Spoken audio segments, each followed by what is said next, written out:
named John Michael Kerouac, who had aspirations of becoming an Episcopal priest, went to St. Paul's. In typical flower children, dress, coveralls, t-shirt, long hair, and was accosted and searched because of his attire. He came back and said, I'd like to do something to bring the words out better and more friendly where people understand it. For his graduate thesis, he started working on a play with some music in it, which evolved into a later, something we know as Godspell. They ran the play here at Carnegie Hall, went to off Broadway. The powers that be said, it needs more music. We need to find somebody who can come in and help us. How about this fellow Stephen Schwartz, who wrote a play called Pippin? Stephen Schwartz also went on to write the words and music for Wicked, which I'm sure you know. Schwartz was also Jewish. The thrust of Godspell is to tell the story of Christ through the parables in Matthew. It sort of rang a bell with me when I thought about it when I bought the tickets, because it's coming up at CMU in April. And I looked into it some more, and I thought, this is a crazy coincidence. There's an Episcopalian and a Jew that are working on the same thing that Jonathon and Aaron are doing, telling the parables and preaching on the parables of Matthew. It also includes a number of songs that Schwartz used that he took straight from the hymn book and wrote new music to, like Day by Day, which he certainly wrote up. Look it up in the hymn book. It's a good affirmation of things. And that's all. I just wanted to... So in the spring at CMU, right? Right, in April. Hey, that's Archie. And Charles, was that person a classmate of anybody in here? He was. He was a classmate of mine. At County Gazette. And just one little brief anecdote. We were coming back to school after one summer. We all went away doing summer stock in different places. And I, in Cincinnati, we were papers at Grafton Park. I was walking across the Shelly Park Bridge from where the library is over to the campus. And John Michael was coming the other direction. And he said, "Oh, hi, Charles, how are you?" I said, "Oh, John Michael, how are you? What have you been doing?" And I said, "Well, I've been in Cincinnati, we were working this and that." And he said, "Oh, great." Well, I said, "What have you been doing?" He said, "Oh, I'm still working on my musical version of the Gospel of St. Matthew." I said, "Great, John Michael, keep it up."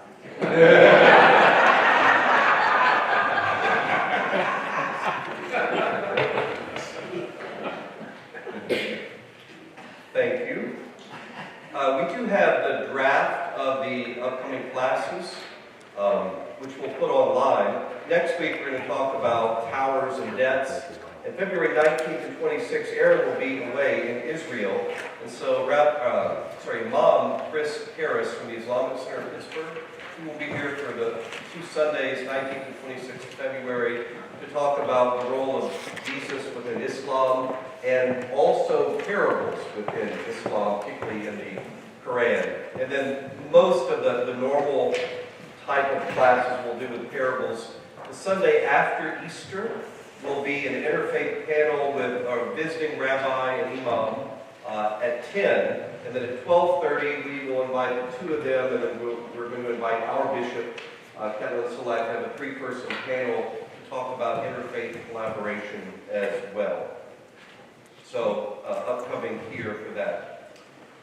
This story, did all of you read this? John chapter 10? Not yet.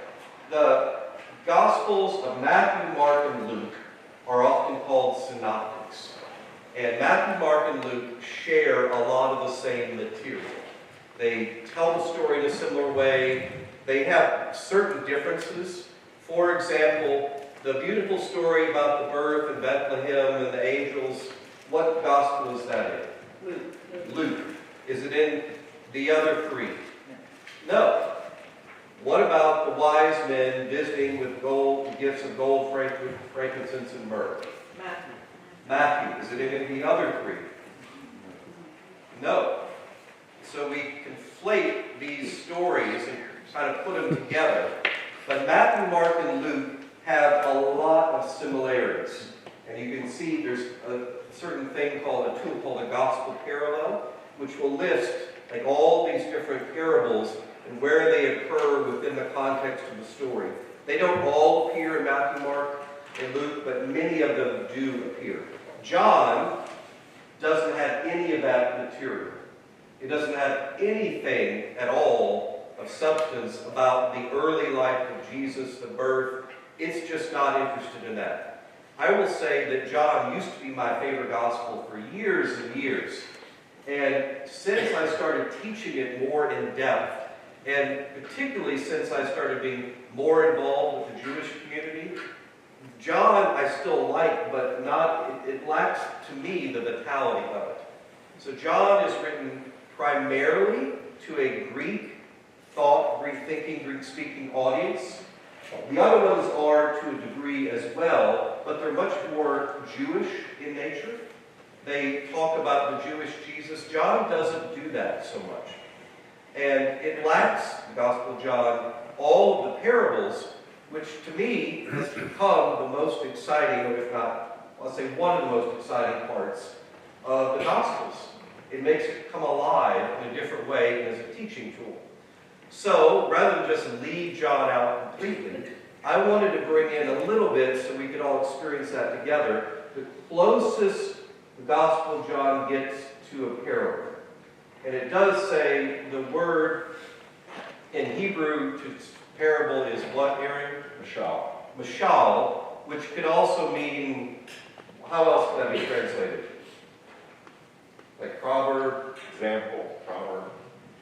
And sometimes a parable would mean usually a one-point story with a twist, and Mashal is a kind of broader category.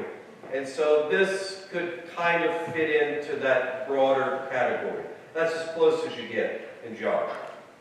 And it also has the most delicious part of the Gospel of John, unless if you come on the Sunday, Christmas Day, the beginning of John, the beginning was the Word, and the Word was with God. That's what's always read that day. That's stunningly beautiful, the first chapter of John.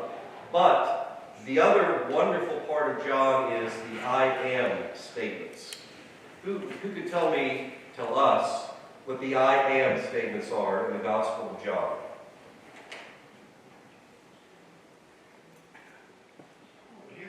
Catherine?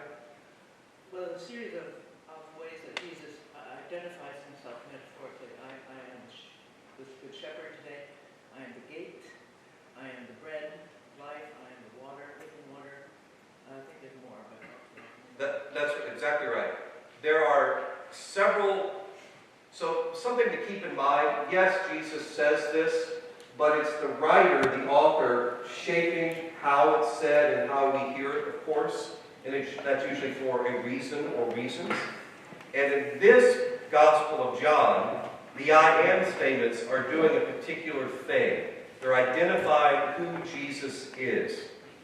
Aaron, what does I am mean within Judaism, specifically the Hebrew Bible? Right. So the phrase I am is identified in two places most significantly. The first is when Moses is at the burning bush and being told to go to Pharaoh, yes? And he asks, who shall I say is sending me? And God gives this cryptic name that essentially translates in Hebrew Ehyeh, Asher Ehyeh, which means I am or I will be, that which I am or I will be. It's the verb to be is an interesting one in Hebrew, but the I am statement, sort of the OG, the original I am statement, if you will, is that Moses is the burning bush. And then later, when Moses goes up Mount Sinai, comes down with the Ten Commandments, it's interesting when we imagine, each of us respectively imagine the Ten Commandments, we have them enumerated in our mind, even if we couldn't right now list all 10. But the numbering is a little bit different between Protestant, Catholic, and Jewish, the same corpus of material, and the Jewish reading of the Ten Commandments commences with, I am. I am the Lord your God who took you out of Egypt. I am.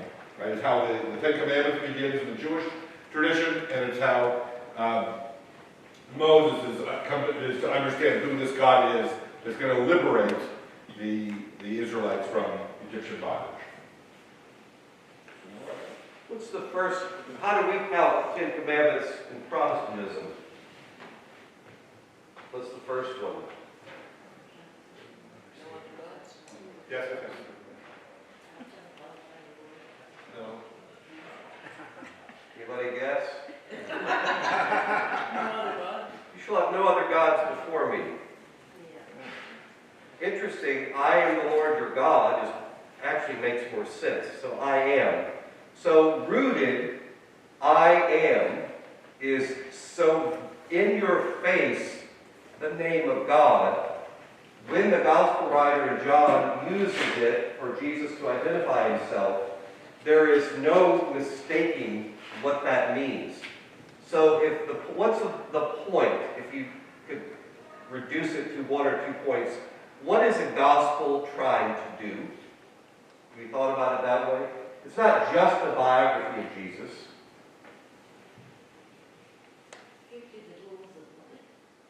Tools of life. We could go back and look more closely. These things are written so that you might believe Jesus is the Messiah, the Son of God, and through believing you might have life. That's what says the purpose of this gospel is.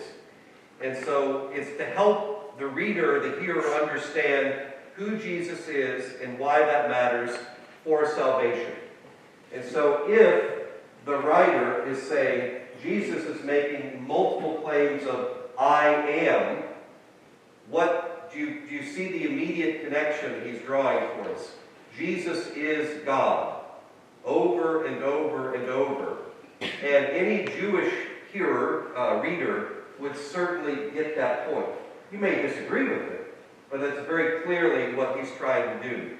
There are 7 or so I am the bread of life. And by the way, these are often linked to, rather than just a grand statement about Jesus, there's some other action, usually. Now, John has lots of miracles, but not parables. So they'll connect a teaching, an I am statement, with some type of miracle. I am the bread of life. Guess what Jesus does right before he says, I am the bread of life? He feeds 5,000 people. I am the light of the world, right before he heals a man born blind. I am the door, or the gate. I am the good shepherd. I am the resurrection and the life. I am the way, the truth, and the life. I am the true vine. Another one, which I honestly had forgotten about, when they arrest him in the Garden of Gethsemane, we're looking for Jesus of Nazareth, and he says, well, do you remember what he says in the story? We say this on Good Friday. Who are you? He says, I am he. That's how English translations, that's actually not what he said. It's just, he says, I am. And it makes sense because the guards, when he says, I am, they fall to the ground and worship him. If you add the word he, it doesn't make any sense why you do that. But if you just leave it like it was originally written, I am, they're like, oh, it's God. That's this brilliant little thing in there. So all these I am statements that are there function in this particular way, saying who Jesus is. Leave it there. I could talk about that all day, but I'll keep going. Very truly, so John chapter 10. Very truly I tell you, anyone who does not enter the sheepfold by the gate, but climbs in by another way, is a thief and a bandit. The one who enters by the gate is the shepherd of the sheep. The gatekeeper opens the gate for him, and the sheep hear his voice. He calls his own sheep by name and leads them out. When he has brought out all his own, he goes ahead of them, and the sheep follow him because they know his voice. They will not follow a stranger, but they will run from him because they do not know the voice of strangers. Jesus used this figure of speech. What's the word in Hebrew? Same one. Mashal. Same word, figure of speech, or proverb, or parable with them, the but they did not understand what he was saying to them. Do you see how that's kind of a parable? Not really. It doesn't say anywhere, the kingdom of heaven is like, which is a nice pointer, this is what's coming. This is used in a slightly different way, but the same basic idea to illustrate a point. What point is being made here about sheepfolds and gates and bandits and all this other stuff? What in the world is Jesus talking about here? Let me ask it this way. To whom is Jesus speaking? The Pharisees. Now, are the Pharisees the good guys in the story? No. Seldom. They eventually become the good guys because the Pharisees become what we know as rabbis. But at that point, they're not the good guys. So he's telling, are all priests good always? No. Very truly I tell you, anyone who does not enter the sheepfold by the gate but climbs in another way is a thief and a bandit. The words here, thief and bandit, are similar to what's used when the thieves or bandits, the robbers on either side of Jesus at the crucifixion, as well as in the Good Samaritan story, that it's almost like a political insurrectionist. It's more than just somebody steals your stuff, but there's a political note to it. The gatekeeper opens the gate for him, and the sheep hear his voice. He calls his own sheep by name and leads them out. There are several commentaries I read talked about most shepherds would know all their sheep by name.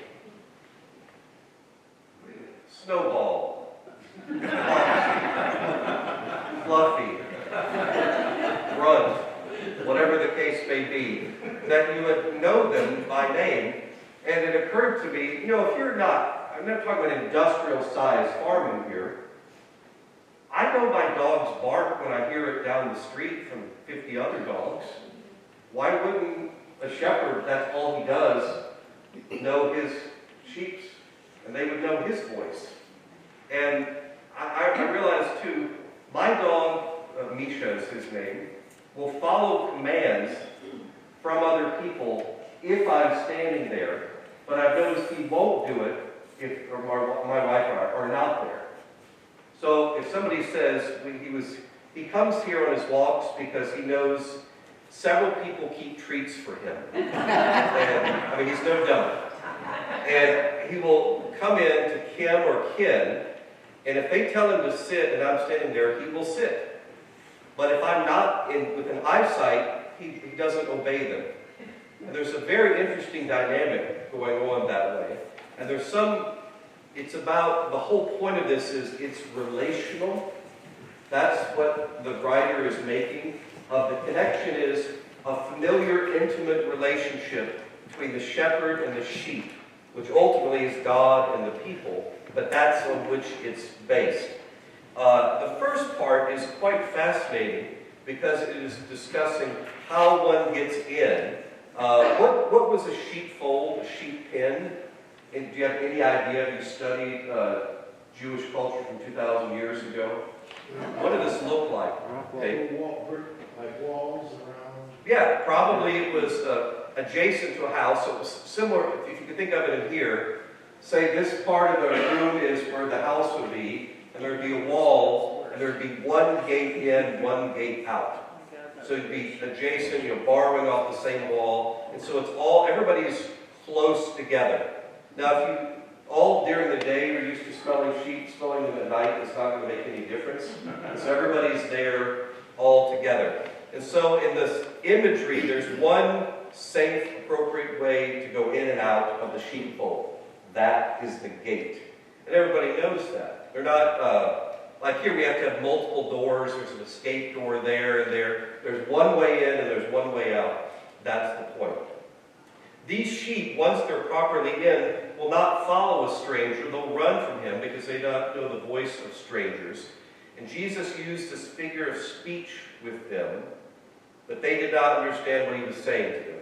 So this is a quasi-parable, and they don't really get it. And What is he talking about? So again, try number 2. Jesus said to them, very truly I tell you. What does that mean, by the way, very truly I tell you? When you see expressions like that. Hey, everybody, listen up. Hey, all y'all. That's what I would say. Pay attention because this is important. Oh, right. I am the gate for the sheep. Oh, in case we missed that at all, it's not subtle, it's in your face. I am. There's the statement. I am the gate. I am the one way in and the one way out for the sheep. Sometimes that's door, by the way. Gate or door is same word. All who came before me are thieves and bandits, but the sheep did not listen to them. Who is he referring to as the thieves and the bandits, all who came before? Is that every single person within Judaism? No, absolutely not. He's specifically referring here to the Pharisees, who were saying, don't listen to Jesus, he's no good, he'll lead you astray. When he says, I am the gate, whoever enters by me will be saved, will come in and go out and find pasture. The thief came only to steal and destroy. I came that they may have life and have it abundantly. Rather than thinking of Pharisees as just bad religious leaders, it might be helpful in a completely nonpartisan way to think of it, are political leaders. Where does all the money go? And did we vote to allow the money to go to all these places? And do they have our best interest in mind or their own best interest in mind? Charles? He's speaking to the Pharisees, and he's talking about maintenance of sheep. They would have very little knowledge of how to keep sheep in the lives of shepherds. It's a social thing, I think, even. I think, it's a very good point, well taken. The Pharisees would likely have little knowledge of how to keep sheep, except it is a very agrarian society, 1, and 2, you just are around it so much you would have learned some things by necessity and proximity. For example, 3 years ago, how many people in here had ever heard of or used something called Zoom? A couple.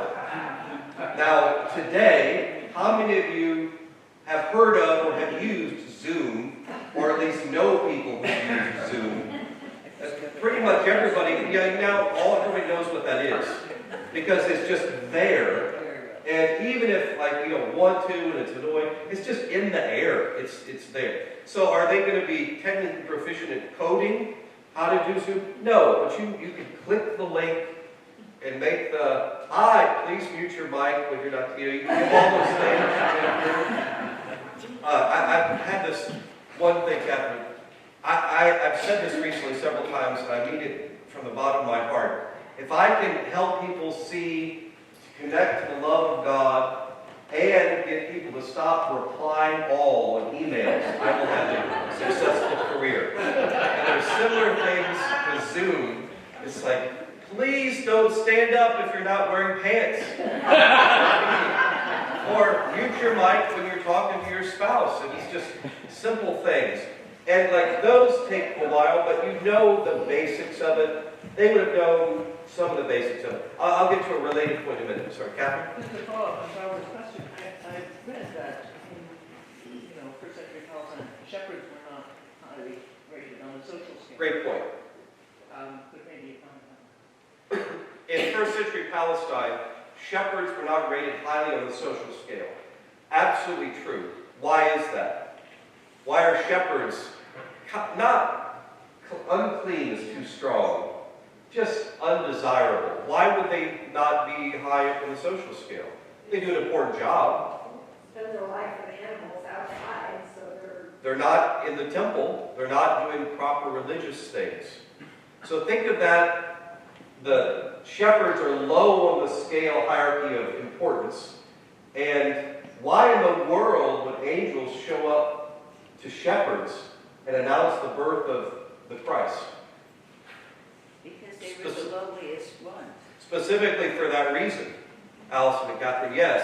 to show that the average man and woman, that's where God goes. And he's not born in the palace, in the temple. He's born in the stable with maybe animals or not. There are no animals, by the way, in that story. And then the shepherds. And so it's all these very lowly things put together. At the same time, the transcendent God comes into the midst of that. So the other, great points, the other part of that, Charles, you want to touch on Ezekiel? So I am the good shepherd is a very strong image within Judaism. And all the Pharisees would have known that. Yeah, so this image of shepherd is well known. We know from the 23rd Psalm. They would have known it from the 34th chapter of Ezekiel. It's an image. I worry that as we read this, though, we hear about the shepherd or the gatekeeper, or right, and that we are perhaps, in spite of ourselves, too quick to assign or to ascribe those labels or those characters to various personages, whether it's ourselves or whether it's Jesus or whether it's God, and we sort of cast these protagonists in these roles. It seems to me that I was reading these first few verses that I want to argue for the disciples and their confusion a little bit, right? That is that this first paragraph, or the first, how many verses is it? Through Jesus referencing the figure of speech, it's difficult to follow. Who's who? What's going on? Are you the shepherd? Are you the gates? Right? What is it that's trying to be expressed here? As I tried to go through this sort of systematically, I read the first verse here. Anyone who does not enter the sheepfold by the gate, but climbs in another way, is a thief or a bandit. The one who enters by the gate is the shepherd. It seems to me you're either the shepherd or you're the bandit. Right? That is a you, anyone who enters. You either enter the correct way, which makes you the shepherd, one who is responsible, if you will. It's not Jesus who's the shepherd in those couple of verses, it seems to me. Anyone can be the shepherd in contradistinction to being the bandit or the thief. It's sort of an all or nothing. You're either doing the right thing, or you're stepping into the responsibility that you have, because having walked through the gate, you accept those responsibilities. You're the shepherd, as is everyone else who enters the gate, which is interesting enough. Or you've entered incorrectly. And in the second section, we learn that you've come with nefarious intent. But you're either a bandit or you're a shepherd, in the way this seems to work out. It put me in the mind of Elie Wiesel's comment in reflecting on the Holocaust, that you're either stand with the executioners or you stand with the victims. He was suggesting that there's no neutrality, that nobody's innocent here. You're going to have to pick a side. You're either one of those people who does it the correct way, you come into the gate, you stand with the message we're bringing, or you contravene the message and you're one of those who are bandits and thieves, and you're worse than shepherds, or you're the lowest of the low, we can't trust you, you're what not to do. So that's in itself sort of interesting. Described that anyone can be the shepherd. Don't only think of myself, says Jesus, at least in these first couple verses. One could understand it this way. As my being the shepherd, you're also the shepherd. You also have that responsibility, as anyone who enters the proper way. The imagery of shepherds in themselves, or sheep, or being responsible in that way, is a powerful image. I just worry that we may be too quick to decide which of us, meaning you, Jesus, or God, is in which role. And what's been interesting for me, as we've looked at these parables, appreciating that this isn't the parable, but it falls in this category of the mashal, of the lesson that has a moral. In Hebrew scholarship, a mashal is, if you will, a parable, and all the synonyms thereby. And the nimshal, so mashal is the text, and the nimshal is the message or the moral that one is supposed to extract from it. The mashal comes to offer the nimshal, right? The parable comes to offer the lesson. Why else the parable? It's not simply a story from your memory. It's something that's meaningful. There's a Jewish scholar named Leonard Fein, of blessed memory, F-E-I-N, Leonard Fein, who said that for the Jew, memory is history plus hope. That is to say, that if something's worth remembering, We remember it for a purpose. That it's a history, it's an event, it's an occurrence. We can document it. We've got photographs that took place in your life, whatever it is. That's history. But if history is worth recalling, if it's worth capturing in memory, then it needs to serve a purpose going forward. I recall this to remember how much I love you. We remember how we met because that gives us a greater sense of bonding again. I remember the mistake I made so I don't make the same error, right? If it's worth remembering anything, it's because we want to use that memory going forward. It seems to me that much of what's going on here, this imagery that's being evoked, is intended to put you in the mind of something else. So the image of a good shepherd, both from the prophet Ezekiel and from the collection of Psalms, the 23rd Psalm being the one with which we're most familiar with this imagery, shows up, is a powerful evocation of the relationship that we have unto another, or that God has to us. We can enter into the conversation on what that means, what we owe one another, who we are in the drama. I think that's what I wanted to say about that. Okay. So in the book of Ezekiel, chapter 34, it's a wonderful piece saying, here's how shepherds you shouldn't act this way, and here is a model shepherd, namely God, and describes all the things that God does. So the Pharisees absolutely would be familiar with that, of how a shepherd is supposed to act. And it's, along with the 23rd Psalm and other Psalms, deeply embedded. It is even within Christianity, if you think about it, because most ministers of the gospel of any denomination are often called pastors. And you think about what we do, if we're caring for somebody in need, it's usually called pastoral care. So we adopt the same imagery, which, does that really make any sense at all in our culture? To talk about pastoral care and me as a pastor?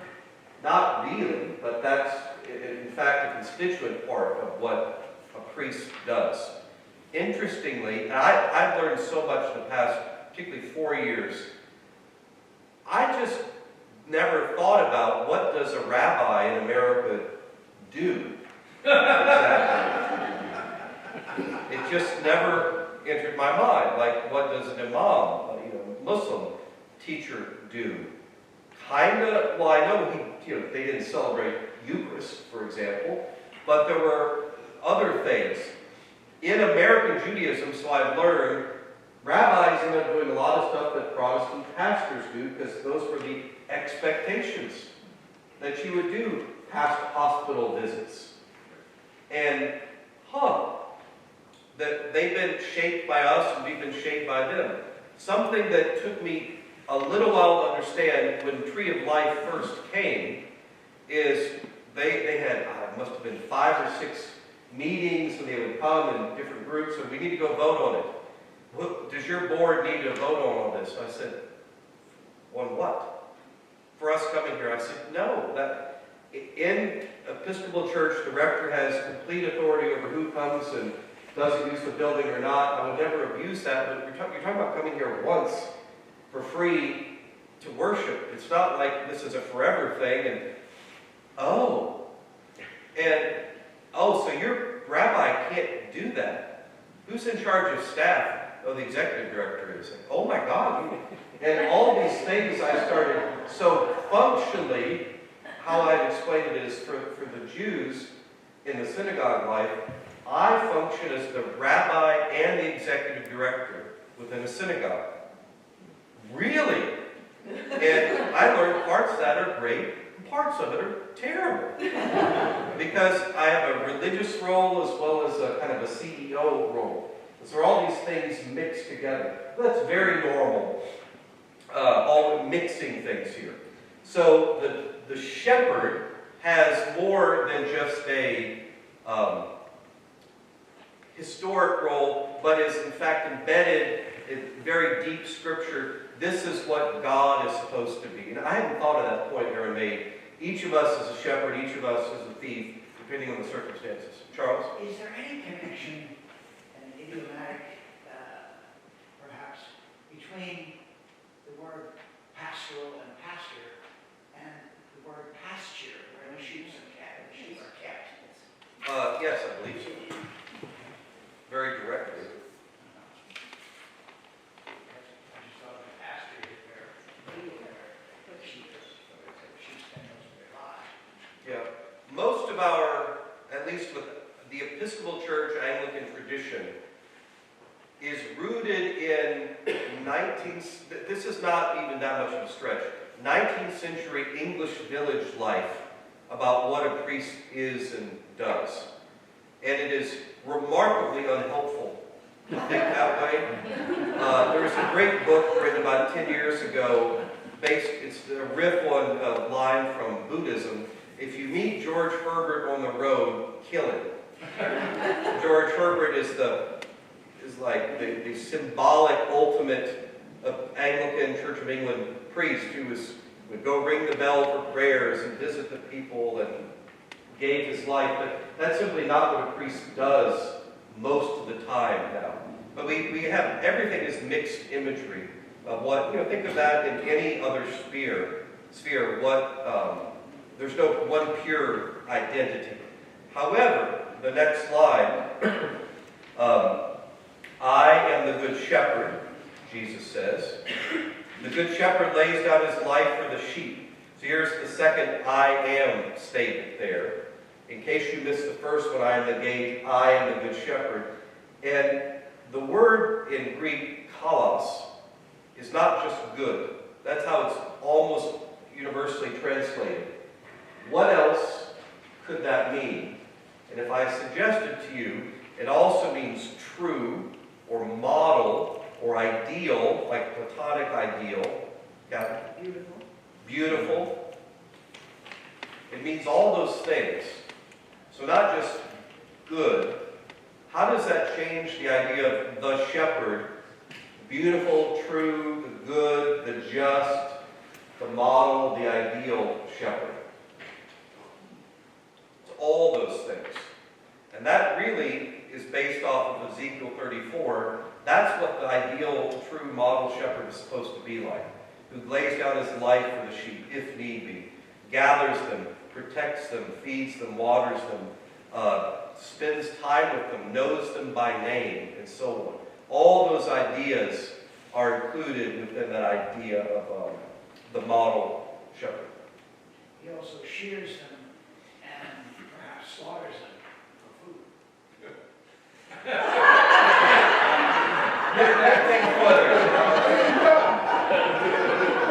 Now that's the point. It's a little bit rough because it's all so soft and fuzzy. And what's the point of keeping sheep? You shear them or you eat them? Where I grew up on farms, you name some animals and some animals you don't name. You don't eat ones that you name, generally speaking. There are pets, and then there are produce. With that in mind, Can't wait for the Jesus, segue. no. If Jesus knows the name of all the sheep, then these are the sheep that aren't being slaughtered. Wasn't that the conclusion of what Jonathon suggested? I mean, I don't want to push this too far. I don't want to suggest that the sheep of shepherds don't get slaughtered. But in this particular set of verses, right, these are sheep whose names are known. That's interesting. The other thing I would suggest about this kalos and this idea of not relying on the translation as good shepherd, but appreciating the ideal, makes it an aspirational notion. Right now, maybe it's not so binary that you're a thief or you're a shepherd, right? But you're not a thief because you're aspiring to be a shepherd. My mother's into country music before country music jumped all the genres and became top 40. And there was a group of two cowgirls named the Texas Rubies, and they had a song that we heard a lot in our house growing up called "I'm Not Perfect, But I'm Working on That." And that's sort of what's going on, it seems to me, with what it means to be a shepherd, or to be the best version of yourself, or to take these lessons to heart and work on that, as opposed to being the one who jumps the line or jumps the fence or decides that this has no purchase or claim on you. So to my mind, the idea of a good shepherd being the ideal, or it's aspirational, that gives us some room to maneuver. It's not that you have to be who you're going to be or who you were created to be today, lest you be a thief or a brigand or what was the word? Thief or bandit. Bandit, that's the word. It was a B word. You're not either a thief or a bandit or a shepherd. You're on your way to being a shepherd. Or as long as you're asking the questions, doing the things with the intention of getting better, it seems to me, then you can be assured you're not one of the bandits. That's sort of a nice, hopeful idea. Yes. I would welcome any more questions. I would love if Aaron could talk briefly about this trip. Yes. So Jonathan and I are planning an interfaith trip to Israel in October. The itinerary has now been put together. We're going to be sharing it by email and From this Friday's email. It's an interfaith trip to Israel in October, the middle of the month, just after the Jewish holidays. It's a wonderful time to get to Israel if you've never been, or it's always something you've wanted to do. If you've been before, but have only been on a Christian pilgrimage or been only on a Jewish trip, this is going to be an opportunity to get to both the sacred Jewish sites, but also to go to Bethlehem, and to go to Nazareth, and go to Gethsemane, and go to the baptismal sites, and the others overlaid on top of a Jewish agenda too, so that when we go from Jerusalem down to Jericho, we'll pull over and talk about the parable of the Good Samaritan, where it would have taken place.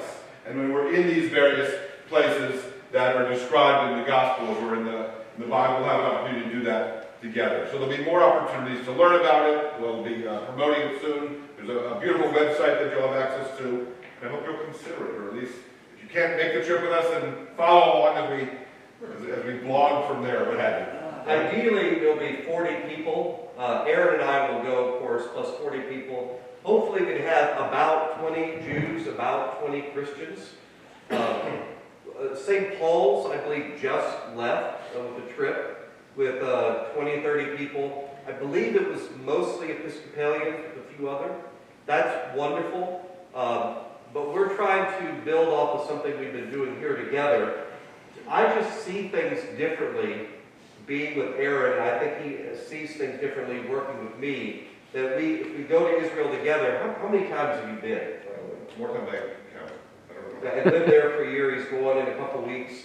But to have to teach about Galilee, which I'm guessing you've never done before. Remember, he's speaking his second language here in all these classes. So all credit to him. But to share that together is a really beautiful experience. That I don't like airplanes, I don't like airports, I don't like traveling, but I really wanted to go to the Holy Land once, and I'll go with my friend Aaron, but probably never again. So this is my chance to go. And the trip that he's put together, who by the way is a travel agency, so it's not just some fly. It's called J Squared Adventures. And, you worked with them before? they're really very good. Yeah. So this will be out. It's got a detail of all the places we'll go, what we'll see, and where we'll stay, every hotel, all that. But a lot of fun. This was all Aaron's idea, by the way, so he gets all credit for that. Any last questions in the class today, the gospel? Okay, thank you all very much.